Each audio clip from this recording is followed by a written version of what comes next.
Mentioned last week that Oxford Dictionary's word of the year in 2024 is brain rot. You may not know that the church kind of has its own word of the year, not so much looking back to 2024, but looking ahead here in 2025.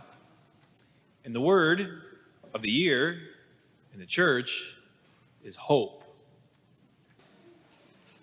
So, why have a year of hope? Light through the door, and then third, I just want to end with a challenge for us. So first, why a year of hope? Is a year of hope, you think, needed today? Let me answer for all of us. Yes. Part of the human condition, really, is to struggle with hope. We live in a fallen world. Those in hospitals can struggle with hope. The elderly can struggle with hope. Those with disabilities can struggle with hope. Those who've undergone trauma or abuse struggle with hope.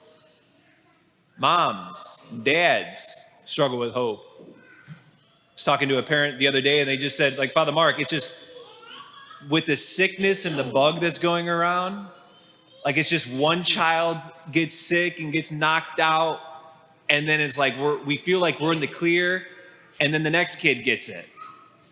And then they get better, the next kid, and it's just, we're praying through it, but there's also a sense of like, Lord, where are you? Like, is this gonna end? Priests struggle with hope.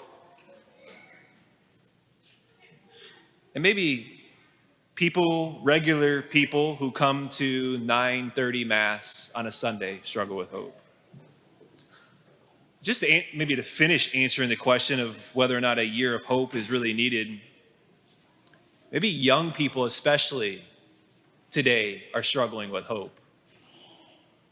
I've mentioned data like this many times before the last 3.5 years, but I came across the latest CDC report that surveyed high schoolers conducted in the last year that found that 57% of teen girls said they felt persistently sad or hopeless, compared to 30% for boys.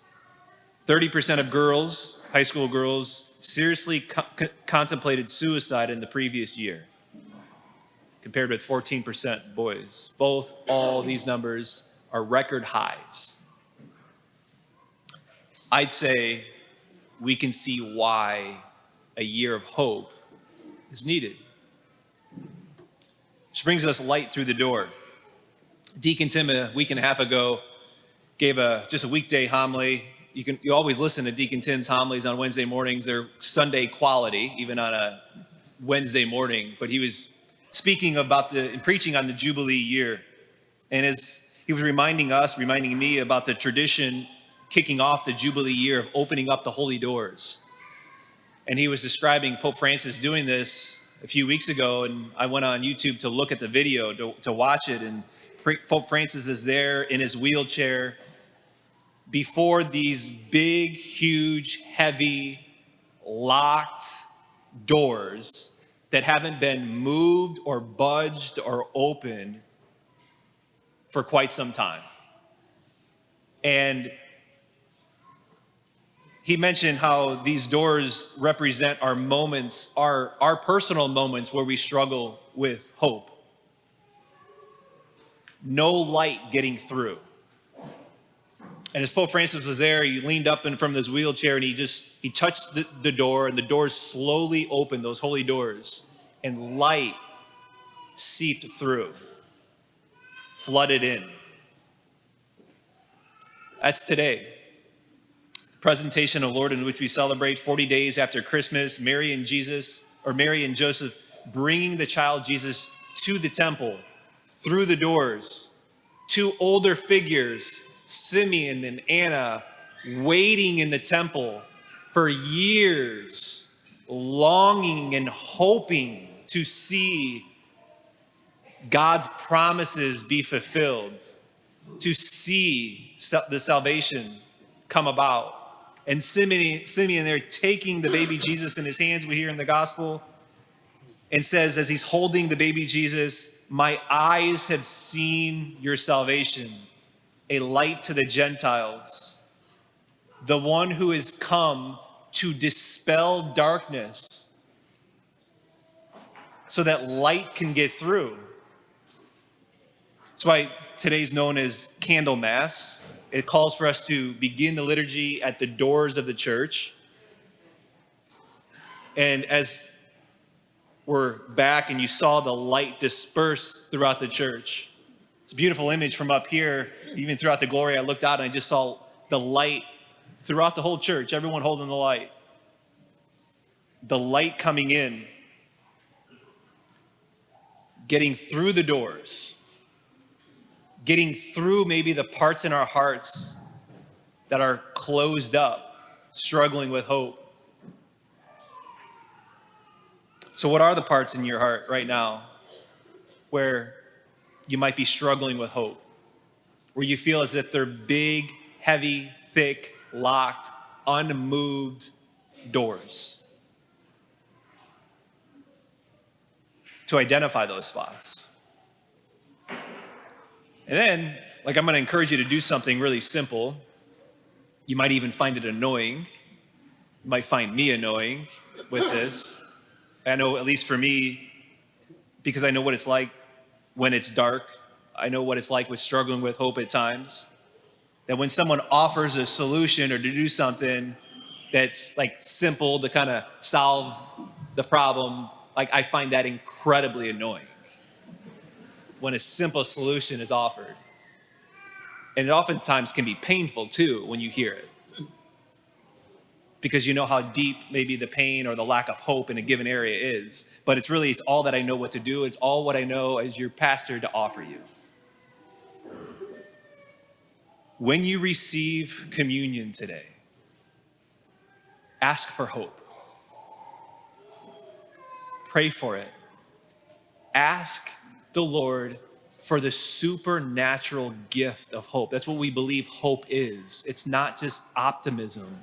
Hope is ultimately a person that I can be infused with. When you receive him today, pray for hope in the particular parts in your hearts that might be closed up with those doors, where light's not getting through.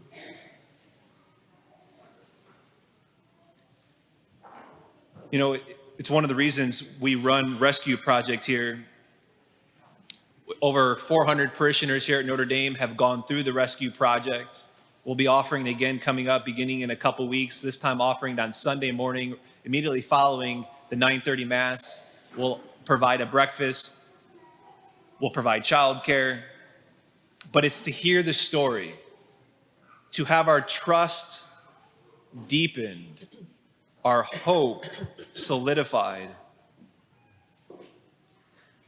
So lastly here, I just want to close with a challenge. Last Friday at the school mass, Friday fell on the St. Francis de Sales. And at the school mass, I was telling the kids that one of the things that St. Francis de Sales was known for, he's a patron saint of journalists. And one of the reasons is because he was known for writing little letters and notes. Writing little letters and notes to people who were struggling, maybe struggling with hope, those who have struggling with knowing their worth and knowing that they're loved by God, maybe those who have left the faith, who had fallen away. And he would go around, particularly to people who had their doors shut, and he would take those letters and notes and he would just slip them under the door, telling them about God, his promises, his love, encouraging them. So I told that to the kids, and over the course of the next 4 days, I had letters being slid under my office door, particularly some kindergartners who gave the letters off to the Megan at the front desk, and they watched as they were slipped under my door, and they're just jumping up and down that the letters got through. But there was one letter by an older grade, I think a sixth grader. As I opened it up in my office, as it was slid under the door, it read this: Jesus loves you, Father Mark, and he died for you. He brought you in this world for a reason. Remember, Father Mark, your home is in heaven. when I read that, the parts in my heart that were struggling with hope in some different areas, like there was an infusion of grace there, and an infusion of God, perspective, that I have a home, that I'm going somewhere, that I'm ultimately going home to a place, to be with someone forever and ever and ever.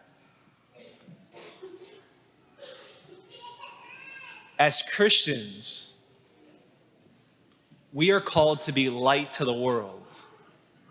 Bishop Barron in the Eucharistic Congress, he gave a talk and he just said, remember, your Christianity is not for you.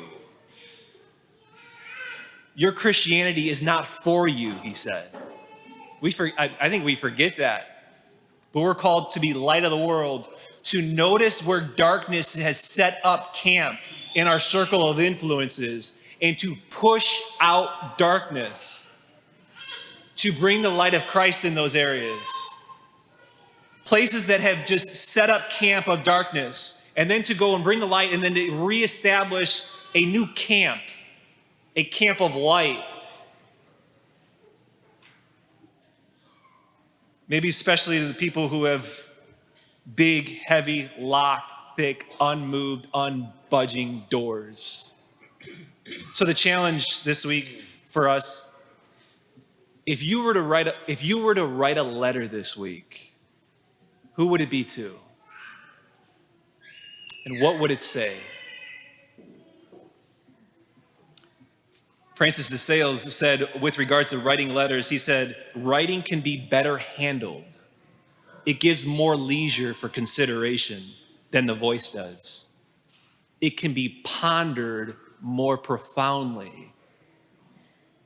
Someone sitting down with a letter and reading it, being able to soak it in better. I'm loved.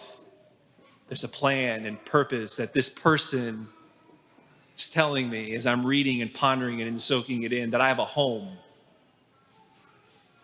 You know who Francis de Sales was most successful with reaching? Those that didn't want to listen to him.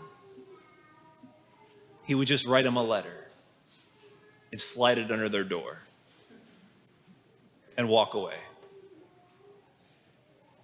To be clear, what we're talking about is not simply just trying to cheer somebody up. That's not what we're talking about.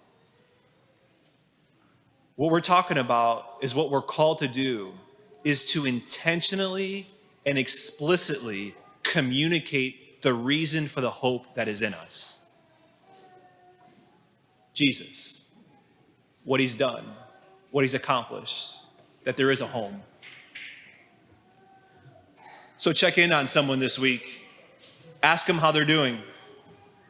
If they won't talk to you, maybe specifically parents of junior high and high schoolers, if they won't talk to you or listen to you, your best bet might be sitting down with a pen and a piece of paper and praying and asking God, what do you want me to say here? Writing it and then putting it under their door.